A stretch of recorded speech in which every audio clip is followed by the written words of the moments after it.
ആന്റണിയോട് ജയിക്കുന്നുള്ളത്. ആന്റണി പറയുന്നത് അദ്ദേഹം ജയിക്കും ഉറപ്പാണ്. എല്ലാവരുടെ അഭിപ്രായം അങ്ങനെയാണല്ലോ. ഞാൻ ജയിക്കും. തോമസ് ഐസക് വൻപിച്ച ഭൂരിപക്ഷത്തിൽ ഇവിടെ ജയിക്കും. ആന്റണി 3 പ്രാവശ്യം ഇന്ത്യൻ പാർലമെന്റിൽ ഇവിടുത്തെ ഒരു MP ആണ്. വികസന പ്രവർത്തനം നോക്കിയിട്ട് പറഞ്ഞാൽ മതി, ഒന്നുമേ ചെയ്തിട്ടില്ല. ഇതാണ് ഇവിടുത്തെ ഒരു MP. ആന്റണി വൻപിച്ച ഭൂരിപക്ഷത്തിൽ ജയിക്കും. ഡോക്ടർ TM ഐസക് തീർച്ചയായിട്ടും കരുത്തുറ്റ ഒരു കാൻഡിഡേറ്റാണ്. അദ്ദേഹം ജയിക്കണമെന്നാണ് എൻ്റെ ആഗ്രഹം. വികസനം വരണമെന്ന് പറഞ്ഞാൽ നിങ്ങളെപ്പോലെ ചെറുപ്പക്കാരുള്ള ആമ്പിള്ളേർക്ക് ജോലി കിട്ടും. ആന്റണി ജയിക്കാന്നുള്ള പരിപൂർണ്ണ വിശ്വാസം. അസാധ്യമെന്ന് കരുതരുത്, ഇനി സാധ്യമാകും. ഹാട്രിയിലൂടെ Hatri hair transplant and PRP clinic. LDF-ന് വേണ്ടി തോമസ് ഐസക്, UDF-ന് വേണ്ടി ആന്റണി, BJP-ക്ക് വേണ്ടി അനിൽ ആന്റണി. 3 പേരും ലോക്സഭാ മണ്ഡലത്തിലേക്ക് മത്സരിക്കുന്ന പത്തനംതിട്ടയിലാണ് നമ്മളിപ്പോൾ നിൽക്കുന്നത്. എക്സാക്റ്റായിട്ട് പറഞ്ഞാൽ നമ്മളിപ്പോൾ നിൽക്കുന്നത് തിരുവല്ലയിലാണ്.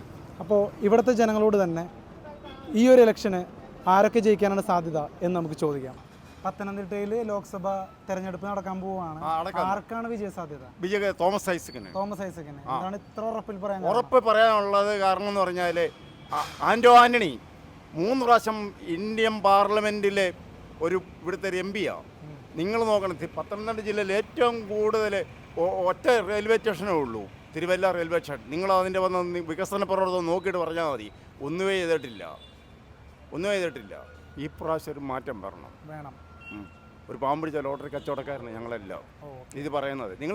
നിങ്ങൾ റെയിൽവേ സ്റ്റേഷനിൽ വന്ന് നോക്കണം, ഒന്നുമേ ചെയ്തിട്ടില്ല. ഇതാണ് ഇവിടുത്തെ ഒരു MP. 15 വർഷമായിട്ട് ഈ ഇന്ത്യൻ പാർലമെൻറ്റിലെ ഒരു MP-യാണ്. നിങ്ങളിത് റെയിൽവേ സ്റ്റേഷൻ മാത്രം അത് മാത്രം മതി, വേറെ ഒന്നും എന്താ റോഡ് ചെയ്തോ അത് ചെയ്തോ ഇതൊന്നും നോക്കേണ്ട കാര്യമില്ല. ഞാൻ തമാശ. അതുകൊണ്ട് തോമസ് ഐസക് വൻപിച്ച ഭൂരിപക്ഷത്തിൽ ഇവിടെ ജയിക്കും. ഉറപ്പെന്ന് പറഞ്ഞാൽ ഞങ്ങൾ ലോട്ടറി തൊഴിലാളിയുടെ ഉറപ്പാണ്.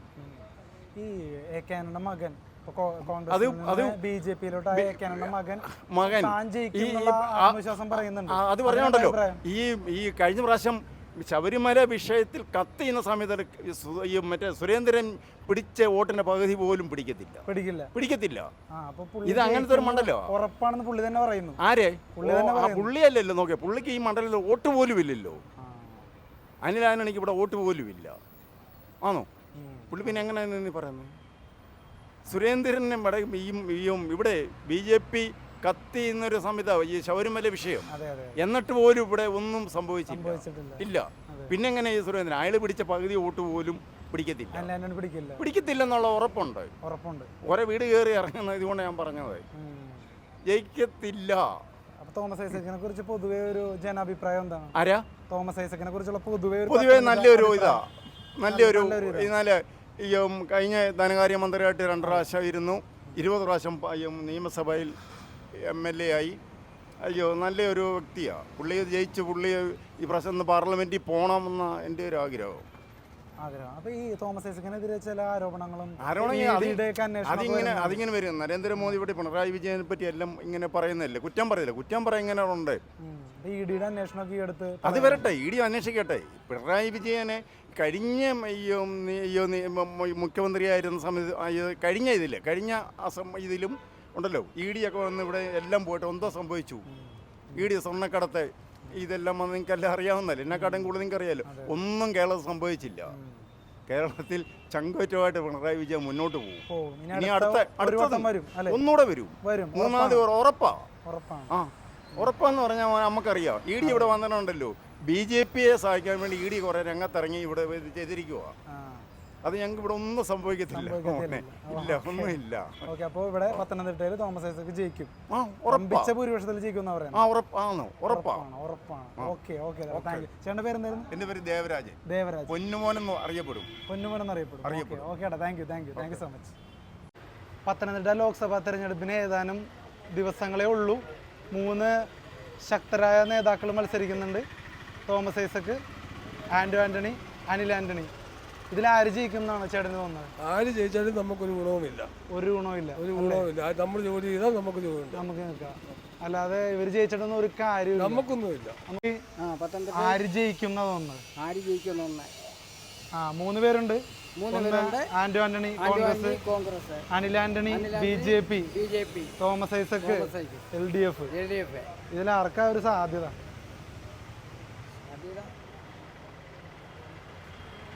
ആൻഡ്രോയിക്കായിരിക്കും. ആന്റോ ആന്റണി ആ ഒരു കോൺഗ്രസിന്റെ മണ്ണാണത് ഓക്കെ ആണല്ലേ? ഓക്കെ. അപ്പൊ അതായത് ആന്റോ ആന്റണിക്കാണ് സാധ്യത. അതെ. എന്തുകൊണ്ടാണ് ആന്റോ ആന്റണി പറയാൻ കാരണം? പറയാൻ കാരണം പുള്ളി പലയിടത്ത് ജയിപ്പിച്ചുള്ള ആ. പല ഈ അനിൽ ആന്റണിനെ കുറിച്ചുള്ള അഭിപ്രായം എന്താണ് പൊതുവെ? ആ പുള്ളി എന്തായാലും ജയിക്കും എന്നാ പറയണത്. പുള്ളി സ്വയം പറയുന്നത്. അതെ അതെ. അപ്പൊ അതിലെന്തെങ്കിലും വസ്തുത ഉണ്ടോ, തോന്നലുണ്ടോ? പിന്നെ പുള്ളി ജയിക്കണം. അനിൽ ആന്റണി ജയിക്കണം. അങ്ങനെ ജയിക്കണം. ആൻഡ്രോയിൻ്റെ ആന്റോ ആന്റണി. ചേട്ടാ പത്തനംതിട്ടയിൽ ആര് ജയിക്കാനാണ് സാധ്യത? ആൻഡോ ആൻ്റണി ജയിക്കാന്നുള്ള പരിപൂർണ്ണ വിശ്വാസം. അപ്പോൾ ആന്റോ ആന്റണീനെ അത്രത്തോളം ജനപ്രിയനാക്കിയതിന്റെ കാരണങ്ങൾ എന്തൊക്കെയാണ്? കാരണം ഈ നാട്ടിന് വേണ്ടി എന്തെങ്കിലും ഒരു വികസനം ഉണ്ടായെങ്കിൽ അടുത്തൊരു പാർട്ടി അതിൻ്റെ ഒക്കത്തുള്ളൂ. അതിനുവേണ്ടി ഞങ്ങളോട് ശ്രമിക്കും. ഓക്കെ, കോൺഗ്രസിനുള്ള ഒരു അനുകൂല സാഹചര്യമാണ് ഇപ്പോൾ ഇവിടെ അല്ലേ? അപ്പോൾ ഈ അനിൽ ആന്റണി BJP-യിൽ മത്സരിക്കുകയാണ്, AK ആന്റണിയുടെ മകൻ. അപ്പോൾ അനിൽ ആന്റണി പറയുന്നത് 100% അനിൽ ആന്റണി ജയിക്കും എന്നൊക്കെയാണ് പറയുന്നത്. അപ്പോൾ അതിൽ എന്താ തോന്നുന്നത്? അതിനകത്തൊന്നും നമുക്കൊന്നും പറയാൻ പറ്റത്തില്ല. ഇപ്പം കട്ടക്കട്ടയായിട്ട് നിൽക്കുന്ന ആണല്ലേ? കക്ഷിക്ക് ഒരു സാധ്യതയുണ്ടോ? സാധ്യതയുണ്ട്. ഈ AK ആന്റണി ഫാക്ടർ ഗുണം ചെയ്യണമെന്നുള്ള താല്പര്യമോ ആഗ്രഹമോ. പക്ഷേ AK ആന്റണി കോൺഗ്രസിൽ അത്രയും ഉറച്ച് വിശ്വസിക്കുന്ന ഒരാളാണ്. അപ്പം എന്തായാലും മകൻ തോൽക്കും എന്നും പറയുന്നുണ്ട്. ആന്റോ ആന്റണി ജയിക്കും എന്നാണ് AK ആന്റണി പറയുന്നത്. അപ്പോൾ പത്തനംതിട്ടക്കാരുടെ അഭിപ്രായം അത് തന്നെയാണോ? അത് തന്നെയാണ്, ആന്റോ ആന്റണി ജയിക്കും അല്ലേ? ഓക്കെ ഏട്ടാ, താങ്ക് യു. വോട്ട് ചെയ്യുന്നില്ല ഇപ്രാവശ്യം? പത്തനംതിട്ടയിൽ ഇപ്പോൾ 3 കരുത്തുറ്റ സ്ഥാനാർത്ഥികൾ മത്സരിക്കുന്നുണ്ട്. കോൺഗ്രസിന് വേണ്ടിയിട്ട് ആന്റോ ആന്റണി, LDF-ന് വേണ്ടിയിട്ട് തോമസ് ഐസക്, BJP-ക്ക് വേണ്ടിയിട്ട് അനിൽ ആന്റണി. അപ്പോൾ ഇപ്രാവശ്യത്തിൽ ആര് ജയിക്കും എന്നാണ് വലിയമ്മക്ക് തോന്നുന്നത്? ഒരു സാധ്യത ഇന്നിപ്പോൾ എന്നോട് ചോദിച്ചാ എനിക്ക് അങ്ങനെ പറയാൻ കഴിയില്ല. 3 പേരും നല്ല പോരാട്ടമാണല്ലേ? എന്നാലും വലിയമ്മയുടെ മനസ്സിൽ ഇതിൽ ആരായിരിക്കും ജയിക്കണം എന്നാണ് ആഗ്രഹം? തോമസ് ഐസക്. ഓക്കെ, LDF ജയിക്കണം എന്നാണ് ആഗ്രഹം. അപ്പോൾ എന്തുകൊണ്ടാണ് അങ്ങനെ പറയാൻ കാരണം? അതാണ് കമ്മ്യൂണിസ്റ്റാണ്. ഓക്കെ, കമ്മ്യൂണിസ്റ്റ് ഭരണം എന്ന് തന്നെയാണ് ആഗ്രഹം. അപ്പോൾ തോമസ് ഐസക് ജയിക്കണം അല്ലേ? ഓക്കെ. അപ്പോൾ നിലവിലെ ഭരണത്തിൽ വലിയ തൃപ്തിയാണോ കേരളത്തിൽ? കമ്മ്യൂണിസ്റ്റ് ആണ്, തൃപ്തിയാണ്. നല്ല നല്ല കാര്യങ്ങൾ ചെയ്യുന്നുണ്ട് അല്ലേ? Okay, thank U. അപ്പം പത്തനംതിട്ടയിൽ ആര് ജയിക്കുന്നത് തോന്നുന്നു? തോമസ് ഐസക് ജയിക്കണം. തോമസ് ഐസക് ജയിക്കുന്നതന്നെ തോന്നുന്നു. അതെന്താണ് അത്ര ഉറപ്പിച്ച് പറയാൻ കാരണം? അങ്ങനെയല്ല, ഞങ്ങൾ LDF കാരനാണ്. നേരത്തെ 10-40 വർഷത്തിന് മുമ്പ് മുതൽ LDF തന്നെ. എന്തോന്നാലും LDF-നെ വോട്ട് ചെയ്യത്തില്ല. അപ്പൊ തോമസ് ഐസക്കിന് ഒരു സാധ്യത ഉണ്ട്. ഈ അനിൽ ആന്റണി ഒക്കെ പറയുന്നത് പുള്ളിക്കാരൻ ജയിക്കും എന്നൊക്കെയാണ് പറയുന്നത്. വെറുതെയാണല്ലേ? എൻ്റെ വീട്ടിൽ 27 വോട്ടുണ്ട്. ഞങ്ങളുടെ കുടുംബക്കാർ 27 LDF-നാ. ഒറ്റൊരു കോൺഗ്രസിന് ഒറ്റ ആളെ എൻ്റെ അനിയൻ്റെ ആ വോട്ട് മാത്രമേ ഉള്ളൂ, മുരളി എന്ന് പറയുന്നത്. എൻ്റെ പേര് കൃഷ്ണൻകുട്ടി. ഒറ്റ ആളേ ഉള്ളൂ കോൺഗ്രസ്സുകാരൻ. ബാക്കി എല്ലാ 26 പേരും LDF കാരാണ്. അവരെന്തൊക്കെ ഒന്നല്ലേ LDF-ന് വോട്ട് ചെയ്യുള്ളൂ? ഐസക്കിനെ ചെയ്യത്തുള്ളൂ. ഐസക്കിനെ അത്ര ഇഷ്ടമാണ് അല്ലേ? ഐസക്കിനെ ഇഷ്ടമല്ല, പാർട്ടിയെ ഇഷ്ടമാണ്. പാർട്ടി ഇഷ്ടമാണ്, അതാണ് അല്ലേ? കമ്മ്യൂണിസ്റ്റുകാരനാ? ഓക്കെ. ആരോട് ചോദിച്ചാൽ മണലി വരുന്ന കൃഷ്ണൻകുട്ടി. ഇപ്പൊ എൻ്റെ പേര് കൃഷ്ണൻകുട്ടി. ഓക്കെ, നിങ്ങളുടെ വീട്ടിൽ മൊത്തത്തിൽ 27 വോട്ടുണ്ട്. 26 വോട്ട് LDF-നാണ്. അതിൽ 26 വോട്ടും LDF-നാണ്. ഓക്കെ ചേട്ടാ, താങ്ക് യു. ചേട്ടാ പത്തനംതിട്ടയിൽ 3 കരുത്തുറ്റ സ്ഥാനാർത്ഥികൾ മത്സരിക്കുന്നുണ്ട്. UDF-ന് വേണ്ടി ആന്റോ ആന്റണി, LDF-ന് വേണ്ടി തോമസ് ഐസക്, BJP-ക്ക് വേണ്ടി അനിൽ ആന്റണി. അപ്പോൾ ഇതിൽ ആർക്കാണ് പൊതുവെ ഒരു സാധ്യത തോന്നുന്നത്? ഈ വർഷം അറിയില്ല ആർക്കാണ്. അറിയില്ല. നല്ല കട്ടക്കാണോ അപ്പോൾ പോരാട്ടം? അറിയില്ല, സത്യം ആർക്കും അറിയില്ല. എന്നാലും ഇവിടെ ഒരു വികസനം കൊണ്ടുവരണമെങ്കിൽ ആര് ജയിക്കണം എന്നാ തോന്നുന്നത്? ഇതിനെപ്പറ്റി അറിയില്ല. ആര് ജയിച്ചാലും ആര് വന്നാലും നമുക്കൊരു പ്രയോജനമില്ല. അതാണ് ഇതുവരെ കണ്ടേക്കുന്നത് അല്ലേ? ചേട്ടാ അഭിപ്രായം ഇതിൽ ആര് ജയിക്കുന്നത് തോന്നണേ പത്തനംതിട്ടയിൽ? ഒരു ജയസാധ്യത നമ്മളെന്താ പറയാൻ? ആരെങ്കിലും ജയിക്കട്ടെ അല്ലേ? വോട്ട് ചെയ്യാൻ പോലും? പിന്നെ വോട്ട് ചെയ്യും. ഓക്കെ, അപ്പോൾ ആര് ജയിക്കും എന്നുള്ളത് ഇപ്പോൾ പറയാറായിട്ടില്ല. ചേട്ടൻ്റെ അഭിപ്രായത്തിൽ പത്തനംതിട്ടയിൽ ആര് ജയിക്കും? ആന്റോ ആന്റണി ജയിക്കും. അതെന്താണ് കാരണം അങ്ങനെ പറയാം? അങ്ങനെ ഭൂരിപക്ഷം അങ്ങനെ ജയിക്കത്തുള്ളൂ, അതുകൊണ്ടാണ്. അങ്ങനെയാണ്. ഇവിടെ കോൺഗ്രസിന് അനുകൂലമായിട്ടുള്ള ഒരു ട്രെൻഡ് ഉണ്ടോ? കോൺഗ്രസിന്റെ അനുകൂലമല്ല, ഇവിടെ നമ്മളെ ഓരോ ആൾക്കാരുടെ ഇത് വെച്ചോണ്ടാണ് ഞാനീ പറഞ്ഞത്. പറഞ്ഞ മനസ്സിലെ ഇവിടെ ആൻറ്റോ ആൻ്റണിയും ചെയ്തൊന്നും ചെയ്തിട്ടില്ല. തോമസ് ഐസക്ക് തന്നെ കാര്യം പറഞ്ഞിട്ടൊന്നും ചെയ്തിട്ടില്ല. ആൻറ്റോ ആൻ്റണി കയറാൻ പോകുമെന്ന് ഇപ്പം നിൽക്കുന്നു. ആരും ഒന്നും ചെയ്യാൻ പോകുന്നില്ല. പറയാൻ മനസ്സിലായോ? ഇവിടെ ആരും ഒന്നും ചെയ്യാൻ പോകും. ആരും ചെയ്യാൻ പോകുന്നത് ജയിക്കാൻ സാധ്യത അപ്പോൾ ആൻറ്റോ ആൻ്റണിക്ക് സർവേ തന്നെ അവർക്കാണല്ലോ കൂടുതൽ പറയുന്നത്. ഈ അനിൽ ആൻ്റണിയുടെ സ്ഥാനാർത്ഥിത്വത്തെ എങ്ങനെയാണ് കാണുന്നത്? ബി ജെ പിയിൽ മത്സരിക്കുന്നുണ്ടല്ലോ. തന്തയെ കുത്തി പറഞ്ഞില്ല, അവൻ എങ്ങനെ ജയിക്കും? അപ്പോൾ കക്ഷി പറയുന്നത് ഇവിടെ എന്തായാലും ജയിക്കും എന്ന് പറഞ്ഞാൽ എവിടെ തോമസ് ഐസക്കിൻ്റെ അതിനെക്കാട്ടിലും 2% വോട്ട് കുറവാണ് പുള്ളിക്ക്. പറയാൻ മനസ്സിലായി. ഇപ്പം 2% കൂടുതൽ നിൽക്കുന്ന ആൻറ്റോ ആൻ്റണിക്ക്. ഞാൻ TV കാണുന്നതന്നെ, സർവേ കാണുന്നവനാണ്. അതുകൊണ്ട് ഞാൻ പറഞ്ഞു. ആ അപ്പോൾ പത്തനംതിട്ടയിൽ ആൻറ്റോ ആൻ്റണി ജയിക്കുന്നതാണ് ചേട്ടൻ പറയുന്നത്. ഞാൻ പറയുന്നത് എൻ്റെ അഭിപ്രായം പറഞ്ഞു. ഓക്കെ ചേട്ടൻ്റെ പേരെന്താണ്? എൻ്റെ പേര് രവി. ഓക്കെ ഏട്ടാ, താങ്ക് യു. അപ്പോൾ 3 കരുത്തുറ്റ സ്ഥാനാർത്ഥികൾ എന്നാണ് പറയുന്നത്. അതിൽ പ്രധാനമായിട്ടും UDF ആൻറ്റോ ആൻ്റണി, LDF വേണ്ടി തോമസ് ഐസക്ക്, BJP വേണ്ടി അനിൽ ആൻ്റണി, AK ആൻ്റണിയുടെ മകൻ. അപ്പോൾ ഇതിൽ ആർക്കാണ് ഒരു സാധ്യതയായിട്ട് തോന്നുന്നത്? എൻ്റെ കാഴ്ചയിൽ തോമസ് ഐസക്ക് ജയിക്കുമെന്നാണ് പറയുന്നത്. അപ്പോൾ അത് പറയാനുള്ള കാരണം എന്താണ്? കാരണം നല്ല ഭരണം, നല്ലൊരു ഭരണമാണ്. നല്ല ഭരണമാണ്. എപ്പോഴും കമ്മ്യൂണിസ്റ്റ് നല്ല ഭരണമാണ്. നല്ലതാണ്. അപ്പോൾ കമ്മ്യൂണിസ്റ്റിന് അനുകൂലമായിട്ടുള്ള ഒരു ട്രെൻഡ് പത്തനംതിട്ടയിലുണ്ടോ? ഉണ്ട് അല്ലേ? അപ്പോൾ ഇപ്പോഴത്തെ ഭരണത്തിലും ചേച്ചി തൃപ്തിയാണ്. അവർ കമ്മ്യൂണിസ്റ്റ് മനോഭാവമാണ്. തോമസ് ഐസക്ക് ജയിക്കും തന്നെ പറയുന്നത് അല്ലേ? ഓക്കെ നല്ല ഭരണം ആര് കാഴ്ചവെക്കുന്നത് അവർ ജയിക്കും അല്ലേ? നല്ല ഭരണമാണ് വേണ്ടിയത്. ഉറപ്പായിട്ടും. താങ്ക് യു ചേച്ചി. പേരെന്താ? ലീലാമ്മ. Okay, thank you. പത്തനംതിട്ടയിൽ വോട്ടുള്ളതാണ്. കോട്ടയം പത്തനംതിട്ടയിലല്ലേ? ആ ചേട്ടാ, ഇലക്ഷൻ ഇനി കുറച്ച് സമയങ്ങളേ ഉള്ളൂ. പത്തനംതിട്ടയിൽ 3 സ്ഥാനാർത്ഥികളുണ്ട്. LDF വേണ്ടി തോമസ് ഐസക്ക്, UDF വേണ്ടി ആൻറ്റോ ആൻ്റണി, BJP വേണ്ടി അനിൽ ആൻ്റണി. നമുക്കറിയാവുന്ന ആളെ. ആ അപ്പോൾ ഇതിലാർക്കാണ് കൂടുതലൊരു സാധ്യത പത്തനംതിട്ടയിൽ? സാധ്യത നമുക്ക് അങ്ങനെ പരിശീലനമായിട്ട് പറയുന്നതിന് കുഴപ്പമുണ്ടോ? ഇല്ലല്ലോ, കുഴപ്പമൊന്നുമില്ല. ഒരു സാധ്യത പറഞ്ഞാൽ മതി. എൻ്റെ അഭിപ്രായത്തിൽ ആൻറ്റോ ആൻ്റണി ഇവിടെ ജയിക്കും എന്നുള്ളതാണ്. ആൻറ്റോ ആൻ്റണി തന്നെ വീണ്ടും ജയിക്കും. എൻ്റെ ഒരു അഭിപ്രായം അങ്ങനെയാണ്. എന്തുകൊണ്ടാണ് അങ്ങനെ പറയാൻ കാരണം? ഓരോരുത്തർ വ്യക്തിത്വങ്ങളാണ് അല്ലേ? അപ്പൊ കോൺഗ്രസിന് അനുകൂലമായിട്ടുള്ള ട്രെൻഡ് ആണോ പത്തനംതിട്ടയിൽ? അതൊന്നും മൊത്തത്തിൽ പറയാൻ പറ്റത്തില്ല. എൻ്റെ ഒരു അഭിപ്രായമാണ് പറയുന്നത്. ആൻറ്റോ ആൻ്റണി ജയിക്കും എന്നുള്ളത് അല്ലേ? അപ്പൊ ഈ അനിൽ ആൻ്റണി ഉണ്ടല്ലോ, ഇപ്പൊ AK ആൻ്റണിയുടെ മകൻ BJP-യിലേക്കായ, അപ്പൊ അനിൽ ആൻ്റണി പറയുന്നത് അദ്ദേഹം ജയിക്കും ഉറപ്പാണെന്നൊക്കെ. അഭിപ്രായം അങ്ങനെയാണല്ലോ. ഞാൻ ജയിക്കും മൊത്തത്തിൽ ഒരു ധാരണ എൻ്റെ എന്ന് പറഞ്ഞാൽ പലരുടെ സംസാരത്തിൽ നിന്ന് മനസ്സിലാക്കുന്ന കോൺഗ്രസിന് വോട്ട് ചെയ്യും എന്നുള്ളതാണ് ഈ മണ്ഡലം, ഈ പത്തനംതിട്ടയിൽ. അതാണ് അവിടുത്തെ ഒരു ട്രെൻഡ് അല്ലേ? ഓക്കെ. ചേട്ടൻ്റെ പേരെന്തായിരുന്നു? എൻ്റെ പേര് കുട്ടപ്പൻ. ഓക്കെ, താങ്ക് യു ചേട്ടാ. അറിയാലോ, തോമസ് ഐസക്ക്, ആൻറ്റോ ആൻ്റണി, അനിൽ ആൻ്റണി. ഇതിൽ ആർക്കാണ് പൊതുവെ ഒരു സാധ്യത കൽപ്പിക്കപ്പെടുന്നത് ഈ മണ്ഡലത്തിൽ? നമുക്ക് സാധ്യത എന്ന് പറയാൻ ഒക്കത്തില്ല. എങ്കിൽ തന്നെ ഒരു ലക്ഷവും പറച്ചിലുള്ള ആൻറ്റോ ആൻ്റണിക്കാണ് എല്ലാവരും പറയുന്നത് അല്ലേ? പിന്നെ അങ്ങനെ നിയമനം പറയുന്നത് പറയുന്നത് വ്യക്തമായിട്ട് പിന്നെ പറയാനില്ല. അറിഞ്ഞൂടാ. ആൻറ്റോ ആൻ്റണിക്കാണ് എന്നാലൊരു സാധ്യത. ചേച്ചി വോട്ടില്ല ഇപ്രാവശ്യം? ഉണ്ട്. അപ്പോൾ ഇലക്ഷന് 3 സ്ഥാനാർത്ഥികൾ മത്സരിക്കുന്നുണ്ട്. LDF Thomas Isaac, UDF Anto Antony, BJP വേണ്ടി അനിൽ ആൻ്റണി. ആർക്കാണ് ഒരു സാധ്യത പറയുന്നത്? എനിക്കൊന്നും പറയാൻ പറ്റില്ല. അറിയില്ല. എന്തായാലും വോട്ട് ചെയ്യുമല്ലോ അല്ലേ? വോട്ട് ചെയ്യും. അപ്പോൾ എന്താണ് ഒരു ജസ്റ്റ് ഒരു പൊതു അഭിപ്രായമായിട്ട് പറയാനുള്ളത്? ആര് വന്നാലും എങ്ങനെയായിരിക്കണം എന്നാണ് ചേച്ചിയുടെ അഭിപ്രായം? എന്തായാലും നമ്മുടെ നാടിന് നല്ലതായിരിക്കണം, നല്ല പ്രവൃത്തി ചെയ്യുന്ന. ഇവിടെ എന്തൊക്കെ കാര്യങ്ങളിലാണ് ഒരു വികസനം വേണ്ടെന്നാണ് ചേച്ചിക്ക് തോന്നുന്നത്? ചേച്ചി ഇവിടെ അറിയാവുന്ന ആളാണല്ലോ ഇവിടുത്തെ കാര്യങ്ങൾ. എന്തൊക്കെ കാര്യങ്ങൾ ഒരു വികസനം വരണം വരണമെന്ന് പറഞ്ഞാൽ നിങ്ങളെപ്പോലെ ചെറുപ്പക്കാരുള്ള ആൺപിള്ളേർക്ക് ജോലി കിട്ടും. അവർ അങ്ങനെ വരുമ്പോഴാണ് ഈ സമൂഹം നല്ലതാവുന്നത്.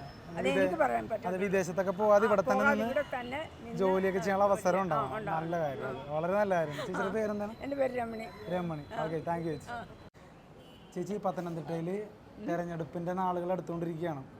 3 സ്ഥാനാർത്ഥികൾ മത്സരിക്കുന്നുണ്ട്. ആൻറ്റോ ആൻ്റണി, UDF വേണ്ടി LDF വേണ്ടി തോമസ് ഐസക്ക്, BJP വേണ്ടി അനിൽ ആൻ്റണി.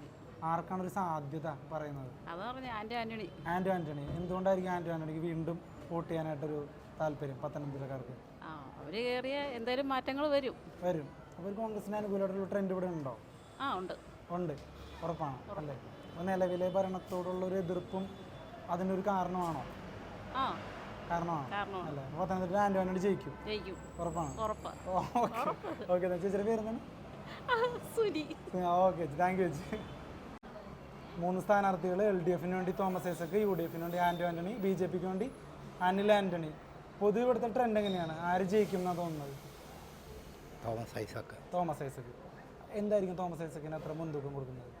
അദ്ദേഹത്തിൻ്റെ മന്ത്രിയായിട്ടൊക്കെ ധനമന്ത്രിയായിട്ടൊക്കെ ഇരുന്നപ്പോൾ ഉള്ള ആ ഒരു പ്രവർത്തനത്തിൻ്റെ ഒരു വിലയിരുത്തൽ, ആ ഒരു മികവ്, അതുകൊണ്ടൊക്കെ താല്പര്യം തോന്നിയിട്ടുണ്ട്. അപ്പോൾ ഇവിടെ തോമസ് ഐസക്കിന് ജയിക്കാനുള്ള ഒരു സാഹചര്യം ഉണ്ടെന്ന് തോന്നുന്നുണ്ട്.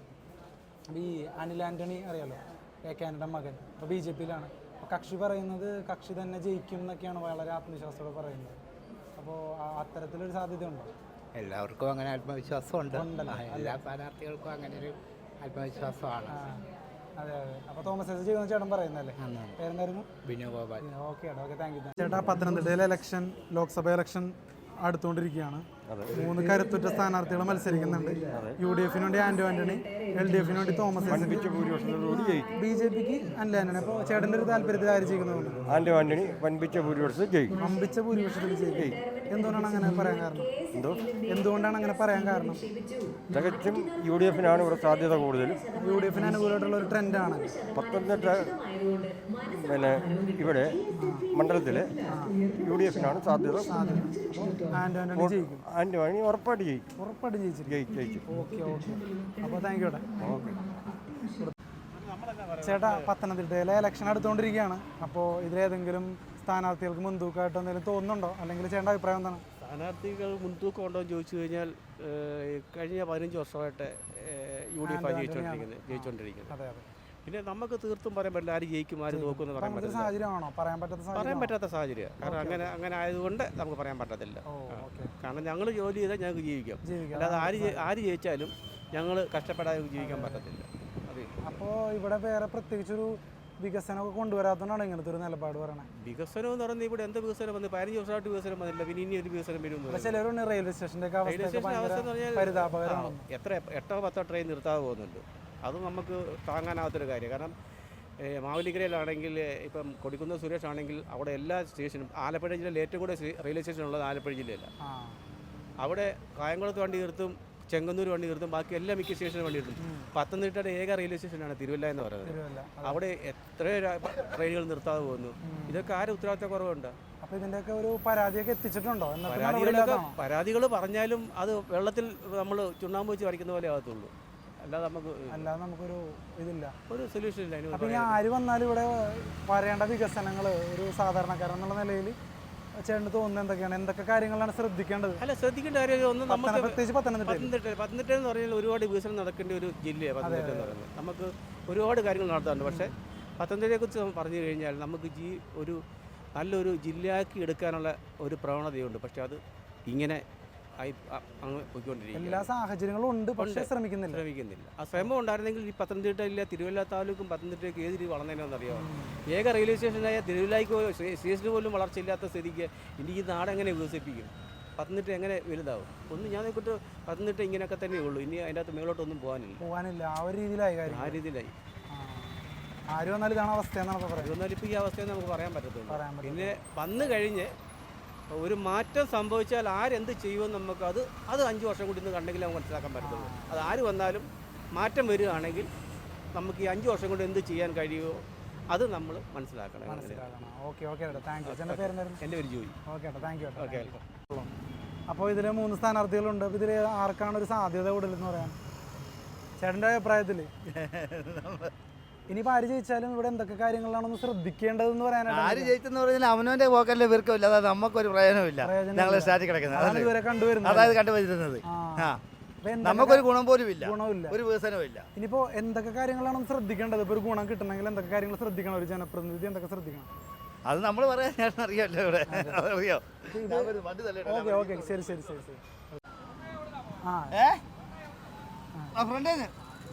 ചേട്ടൻ പറഞ്ഞോ. അപ്പോൾ പത്തനംതിട്ടയിൽ എന്തൊക്കെ കാര്യങ്ങളാണ് ഇനി വികസനം വേണ്ടത്? വികസനം എന്നും നമ്മൾ പാവപ്പെട്ടവർക്ക് ആനുകൂല്യങ്ങൾ എന്തൊക്കെ എന്ന് വെച്ചാൽ അവർക്ക് ആനുകൂല്യം കൊടുക്കുക. പാവപ്പെട്ടവർക്ക് കൊടുക്കുന്ന എത്ര വീടിനും സ്ഥലത്തിനും കൂടെ കൊടുക്കുന്നത് 4 ലക്ഷം രൂപ. അത് എവിടെ നമുക്ക് എന്തോ എടുക്കാനാ? വീട് പണിയാൻ പറ്റില്ല, ഒരു വീട് പോലും പണിയാൻ പറ്റില്ല. എന്താണ് മേയ്ക്കാണ്ട് മേശരിക്കുള്ള പൈസ പോലും കിട്ടത്തില്ല. അല്ലാത്തതിനൊക്കെ ആണെങ്കിൽ ഇഷ്ടം പോലെ 10 കോടി 5 കോടി ഒക്കെ കൊടുക്കുന്നത്. ഇവിടെ എല്ലാവരും അവർ MP-മാരും എല്ലാം ജയിച്ചെന്ന് പറഞ്ഞാൽ അവരവരുടെ പരിപാടിക്ക് അവർ അങ്ങ് പോകും. നമുക്ക് ഇവിടെ 5 പൈസ പാവങ്ങൾക്ക് 5 പൈസ പോലും കിട്ടുന്നില്ല. ഒരു വീടിനാട്ട് എന്തിനാ അവർ കയറി ഇറങ്ങി പുറകെ നടക്കുക. ഇവിടുത്തെ ഗവൺമെൻറ് ഹോസ്പിറ്റലും കാര്യങ്ങളൊക്കെ നല്ല പ്രവർത്തനമാണ്. അല്ല അല്ല ഉടായിപ്പോൾ അവിടെ മരുന്നല്ല ഉടായിപ്പോൾ മരുന്നെല്ലാം വെളിയിലോട്ട് കുറിച്ച് കൊടുക്കരുത്. കഴിഞ്ഞിടയ്ക്ക് മൊബൈൽ പിടിച്ചായിരുന്നു. അവിടെ ഡോക്ടർമാർ എന്താണ് അവിടെ മരുന്നുണ്ടായിട്ട് വെളിയിലോട്ട് കുറിച്ച് കൊടുത്ത ലാസ്റ്റ് എന്താണ് ഡോക്ടർമാർ കമ്മീഷൻ അടിക്കാൻ വേണ്ടി ആളിനെ പിടിച്ച്. അത് കഴിഞ്ഞ് അവിടുത്തെ നമ്മൾ തൊട്ട് ഓപ്പോസിറ്റ് വലിയ ഒരു മെഡിക്കൽ സ്റ്റോർ ഉണ്ടല്ലോ, അവിടുത്തെ കൊച്ചു പൈസ മേടിക്കുന്നു മരുന്നിട്ട് ഇതെല്ലാം മൊബൈൽ വന്നായിരുന്നു. അങ്ങനത്തെ സാഹചര്യം ഇവിടെ ഉണ്ട്. പിന്നെ അങ്ങനെയുള്ള സാഹചര്യം ഡോക്ടർമാർ വരെ ഭയങ്കര ഉടായിപ്പോൾ അവിടെ നടക്കുന്നത്. ഒരു ചേട്ടൻ പറഞ്ഞായിരുന്നു ഇവിടെ വികസനത്തിന് ഒരുപാട് സാധ്യതയുള്ള മേഖലയാണ് നമ്മൾ നല്ല വികസനത്തിന് നല്ല സാധ്യതയുള്ള മേഖല നമ്മുടെ ആരും ചെയ്യുന്നില്ല. എന്താ ചെയ്യാനാ?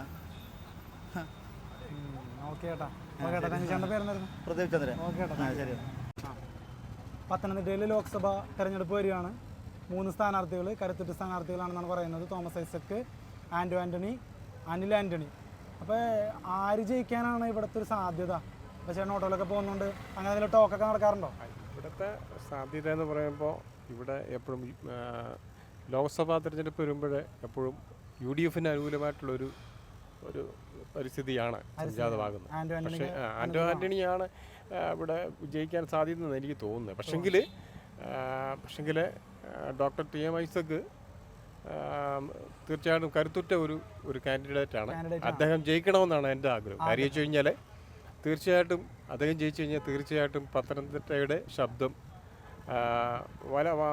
വികസനോന്മുഖമായിട്ടുള്ള പത്തനംതിട്ടയ്ക്ക് ആവശ്യമായിട്ടുള്ള വികസനോന്മുഖമായിട്ടുള്ള പല ശബ്ദങ്ങളും അദ്ദേഹം തീർച്ചയായിട്ടും പാർലമെൻറ്റിൽ ഉയർത്താൻ കഴിവുള്ള വ്യക്തിവൈഭവമുള്ള, അതുപോലെ തന്നെ അദ്ദേഹം സാമ്പത്തിക വിദഗ്ധനും PhD ഒക്കെ എടുത്ത വ്യക്തിത്വമായുണ്ട്. തീർച്ചയായിട്ടും അതിൻ്റെ ആയിട്ടുള്ള ഒരു നല്ലൊരു ഫീഡ്ബാക്ക് അദ്ദേഹത്തിനുണ്ടാവും. അദ്ദേഹം ജയിക്കണമെന്ന് തന്നെയാണ് എൻ്റെ ആഗ്രഹം. തോമസ് ഐസക് ജയിക്കണമെന്നാണ് എൻ്റെ ആഗ്രഹം. കാരണം അദ്ദേഹമാണ് ഇവിടുത്തെ ഏറ്റവും നല്ല കാൻഡിഡേറ്റ്. എനിക്ക് തോന്നുന്നു കേരളത്തിലെ തന്നെ ഏറ്റവും നല്ല കാൻഡിഡേറ്റ് അദ്ദേഹം തന്നെയാണ്. അദ്ദേഹം ഇവിടെ ധനകാര്യമന്ത്രിയായിട്ടിരുന്ന വ്യക്തിത്വമാണ്. അദ്ദേഹത്തിൻ്റെ ഭരണകാലത്ത് വളരെ പുരോഗമനപരമായിട്ടുള്ള പല പ്രവർത്തനങ്ങളും കാഴ്ചവെച്ചിട്ടുണ്ട്. വളരെ ബുദ്ധിപൂർവമായിട്ടുള്ള ഒരു ഭരണകർത്താവാണ് അദ്ദേഹം ജയിക്കണമെന്നാണ് എൻ്റെ ആഗ്രഹം. ഇപ്പം നമ്മളിപ്പോൾ ഇവിടെ രാഷ്ട്രീയം എന്നുള്ളതല്ല, രാഷ്ട്രീയത്തിനേക്കാൾ ഉപരി നമ്മുടെ പത്തനംതിട്ട ജില്ലയിലെ ഒത്തിരി വികസനങ്ങൾ ആവശ്യമുണ്ട്. നമ്മുടെ ഇപ്പം റെയിൽവേ സ്റ്റേഷൻ്റെ ഇപ്പോൾ പുനരുദ്ധാരണ പരിപാടികളൊക്കെ നടക്കുന്നുണ്ട്. പക്ഷേ അത് ആ ഒരു പുരോഗമനപരമായിട്ടുള്ള ഒരു വികസന പ്രവർത്തനങ്ങൾ തിരുവല്ലയെ സംബന്ധിച്ചിടത്തോളം അത് പര്യാപ്തമാണോ എന്നുള്ള കാര്യം സംശയമാണ്. കാര്യം വെച്ചാൽ ഇന്ത്യയിലെ തന്നെ ഏറ്റവും വലിയൊരു തീർത്ഥാടന കേന്ദ്രമായിട്ടുള്ള ഹിന്ദുക്കളുടെ ഒരു തീർത്ഥാടന കേന്ദ്രം, ഹിന്ദുക്കളെന്ന് പറയുന്നത് ക്ഷമിക്കണം, എല്ലാ ജനവിഭാഗങ്ങളുടെയും തീർത്ഥാടന കേന്ദ്രമായ ശബരിമല പത്തനംതിട്ട ജില്ലയിലാണ്. അവിടുത്തെ ഏറ്റവും ഒരേ ഒരു റെയിൽവേ സ്റ്റേഷനാണ് തിരുവല്ല. പക്ഷെങ്കിൽ അതിൻ്റെ ആ ഒരു വലിയൊരു സ്ഥാനം പത്തനംതിട്ട ജില്ലയിലെ ഏക റെയിൽവേ സ്റ്റേഷൻ എന്നുള്ള സ്ഥാനം ഇതുവരെയും നമുക്ക് തിരുവല്ലയ്ക്ക് അല്ലെ റെയിൽവേ സ്റ്റേഷന് കിട്ടിയിട്ടില്ല. അതൊക്കെ ശരിക്കും പറഞ്ഞു കഴിഞ്ഞാൽ ഇവിടുന്ന് പോയിരിക്കുന്ന MP-മാരുടെ കഴിവുകേട് തന്നെയാണെന്നാണ് മനസ്സിലാക്കാൻ പറ്റുന്നത്. ഒരുപാട് സാഹചര്യങ്ങൾ ഒത്തിരി തിരുവല്ല റെയിൽവേ സ്റ്റേഷൻ എന്ന് പറയുമ്പോൾ ഒത്തിരി സാഹചര്യങ്ങളുള്ള റെയിൽവേ സ്റ്റേഷനാണ്. വികസനം ഇപ്പോഴുള്ള വികസനം അതിന് പര്യാപ്തമല്ല, ഇനിയും ഒത്തിരി വികസനം വരണം. അതുപോലെ തിരുവല്ലയെ സംബന്ധിച്ചിടത്തോളം പത്തനംതിട്ടയാണ് ജില്ലാ ആസ്ഥാനമെങ്കിലും തിരുവല്ലയാണ് പത്തനംതിട്ട ജില്ലയിലെ ഏറ്റവും ഹൃദയമെന്ന് പറയുന്നത്. പിന്നെ ഇവിടുത്തെ പ്രശ്നം എന്ന് പറഞ്ഞാൽ ഇവിടെ ഒരു 1-വേ സംവിധാനമൊക്കെ വന്നിട്ടുണ്ടെങ്കിലും ഇവിടുത്തെ ട്രാഫിക് സംവിധാനങ്ങളും റോഡ് സംവിധാനങ്ങളും ഒക്കെ വളരെ പരിമിതമാണ്. ഇവിടെ ശ്വാസം മുട്ടിപ്പോകുന്ന ഒരു ട്രാഫിക് സംവിധാനങ്ങളും മറ്റുമാണ്. അതിനൊക്കെ ഒരു വികസനോന്മുഖമായിട്ടുള്ള ഒരു കാഴ്ചപ്പാടുകൾ വേണം. ഇവിടെ റോഡുകൾ മാത്രമല്ല, സാധാരണക്കാരന് ജീവിക്കാനുള്ള ഒരു പരിസ്ഥിതി സംജാതമാകുന്ന ആരാണ് അവർ ജയിക്കണമെന്നാണ് പറയുന്നത്. അദ്ദേഹം തീർച്ചയായിട്ടും ഇടതുപക്ഷക്കാരനാണ്. അദ്ദേഹം തീർച്ചയായിട്ടും നല്ലൊരു രാഷ്ട്രീയ ഒരു വ്യക്തിത്വമാണെന്ന് തന്നെയാണ് ഞാൻ മനസ്സിലാക്കിയെടുത്തോളം കഴിയുന്നത്. അദ്ദേഹം തന്നെ ജയിക്കണമെന്നാണ് എൻ്റെ ആഗ്രഹം. പിന്നെ ഇവിടുത്തെ ട്രെൻഡ് ഞാൻ പറഞ്ഞല്ലോ. തീർച്ചയായിട്ടും. എൻ്റെ പേര് സന്തോഷ്. ഓക്കെ, സന്തോഷം. Thank you.